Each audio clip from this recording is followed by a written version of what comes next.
গৌর ভজহ, গৌর সাধহ, গৌর করহ সার, গৌর বলিতে জীবন যাও কিছু না চাহিয়ার।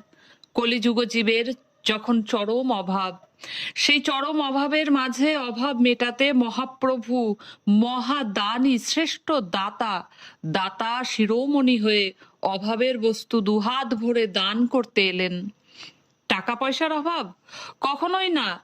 যে অভাব মিটলে জীবনে আর কোনো অভাব থাকে না, সেই ভক্তি রসের রসপাত্র হওয়ার অভাব, ঐকান্তিক আত্মনিবেদনের অভাব, অতি দুর্লভ মনুষ্য জন্ম প্রাপ্তির লক্ষ্য উদ্দেশ্য বিষয়ক অজ্ঞতার অভাব, আচার্য আনুগত্যের অভাব, উপলব্ধির অভাব, অন্তরের ভাবের অভাব, অনুরাগের অভাব, সর্বোপরি নিষ্কাম প্রেমের অভাব।